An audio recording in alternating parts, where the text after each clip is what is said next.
Welcome to CrossBlog XTV, your #1 news update station. Don't forget to subscribe, like, and share for more updates on CrossBlog XTV. And we are going to be watching this together now. Drop your comments and opinions down below, as it is very important. And also to us, your comments and opinions matters a lot. Thank you. The Army General that called me, he said he's only one captain of the bandit that is left. He said, Daddy, he's the one that get hold of him. He said he has no followers anymore. And I told him I'm going to get hold of him. And that's Dodgy Bello. So you're going to get hold of him, write it down. He's going to be arrested. God of heaven has signed that he's going to pass away. So you're going to get hold of him. Once you get hold of him, kill him. Don't spare him at all. Share his meat anyhow, his body anyhow. You can bring the lambs to the balance. Now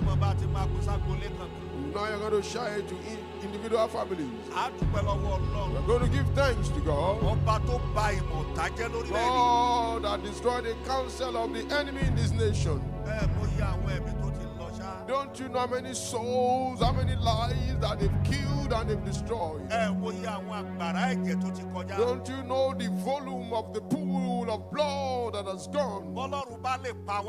If God can protect us, and He did not allow the counsel of the wicked one to come to pass, God that uses love to protect us, He did not allow it to get to your own household.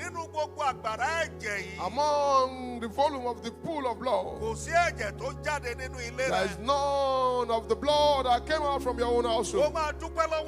You are going to give thanks to God for what He's doing for you. You that are watching me in Nigeria right now, give thanks to God for all that He has done. You did not allow you to be a partaker in the calamity that is happening in Nigeria. You don't have to be a partaker in the trouble of Nigeria. You don't have to be a partaker in the trouble of Nigeria. In the sorrow of Nigeria. Oh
God, in Jesus' name, our Lord. Amidada. Amen. Amidada. Amen. Let's give thanks to God concerning this church. In this church,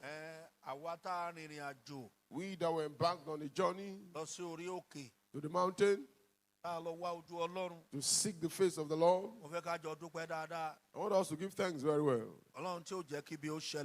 God did not allow evil to befall us. He did not allow them to disgrace God in our life. They did not say, is that not the end? The mountain. That he said they are going, did God not tell them? I want us to give thanks to God very well. When I asked them to put security on the mountain, the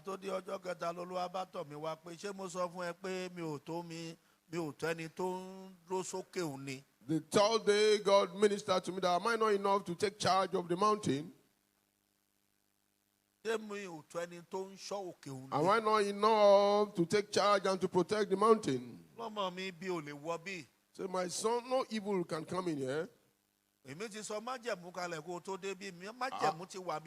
already released covenant here before you arrived. And I said, because of the people that I brought, he said, you will have asked me, I'm not allowing any evil to happen here. And I was now asking for forgiveness of sin. Amen. Amen. Amen. Amen. The minister of God on the mountain, when it was daybreak on the third day, he came to meet me. He said, Father, say, well done, sir. Yes, sir. Daddy,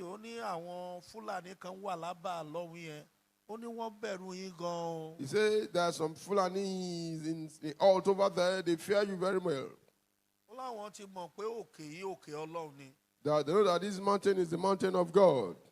Because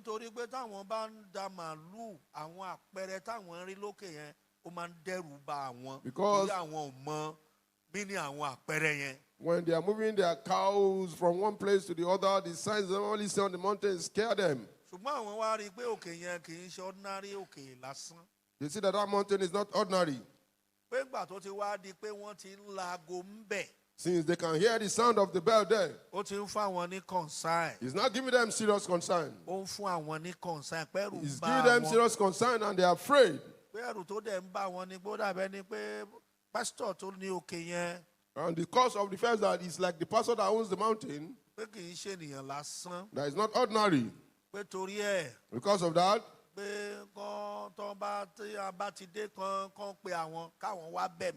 that once we arrive, they should call them to come and beg. They are not Fulanis that kidnaps and kill. That they are seriously killing them. That the Fulanis in Nigeria that are killing them. That should please. We can't say. Praise the Lord. Hallelujah.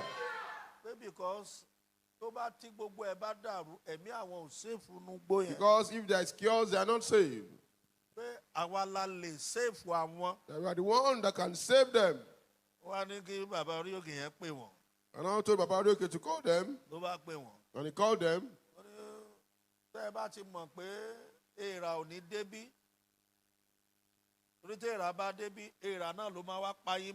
And I told them that if you know that any ant will not get there, in case it gets there, is that same ant that will come and kill you wherever you are. They say, Father, we know you are going to protect us. You will not allow anything to happen to us. Because they are also calling the name of God. They are praying every day here. Because they are the only one that can protect us. Because if they know your protection is over them, there's nothing to worry about for them. Praise the Lord. Hallelujah. Hallelujah. Hallelujah. Hallelujah. I want us to give thanks to God. God that loves us in this church. Because when we embark on the journey and we are many, as human, my mind is not at rest. As human, my mind is not addressed. I will not lie. Because someone that is destroying the works of the devil, such fellow is what the devil target. That's why we are told if we are praying, we should be watchful. Gbogbo ẹni tó ń lo agbára ewé àti egbò láti máa da ọ̀nà yín rú, láti máa fogun jà yín, èmi dúró bí Násírì Olódùmarè, mo ti ẹnu bọ àṣẹ Olódùmarè, mo pa á ní àṣẹ lórúkọ Jésù. Ọlọ́run kó dá wọn lẹ́jọ́ ikú. Màmá kí ló ń tẹ̀ ń là kọjá? Dádì kí ló ń tẹ̀ ń là kọjá? Kí lẹ ti gbàdúrà lé lórí títí tẹ́ ti gbààwẹ̀ tẹ́ ti lọ káàkiri ṣùgbọ́n tí ò ti sí ọ̀nà àbáyọ? Olúwa ní pé kẹ́ ẹ jájọ gbàdúrà, ẹ jájọ wádìí kí làṣírí ogun yẹn àti pé kí ni ọ̀nà àbáyọ. Ẹ̀rọ ìbánisọ̀rọ̀ tẹ́ fi máa pè mí fún àdúrà àti ọ̀nà àbáyọ òun náà ní +234 70 25 47 54 27. Lẹ́ẹ̀kan sí +234 70 25 47 54 27. Olúwa ní kí n ṣe àkànṣe òróró tí a lò wọnú ọdún 2026. Gbogbo ẹ̀yin náà tẹ́ ẹ bá láǹfààní tẹ́ ẹ fẹ́ nípa àti òróró yẹn, ọ̀fẹ́ ni Olúwa ní kí n fún àwọn ènìyàn. Ọ̀fẹ́ ni Olúwa ní kí n fún àwọn ènìyàn. Ẹ̀yin náà lè pe nọ́mbà yẹn lórúkọ Jésù, ẹ rí ọ̀nà àbáyọ. Ọ̀pọ̀lọpọ̀ ìyanu ló máa ń ṣẹlẹ̀ lórí òkè tá a wà. Lórúkọ Jésù, ayé tí yín náà máa gba ìyanu. Ó ti rí bí ó ṣe bẹ́ẹ̀. Jésù Olúwa wa. Àmín, àmín, àmín lórúkọ Jésù. God bless you. Stay blessed in the name of Jesus. Amen.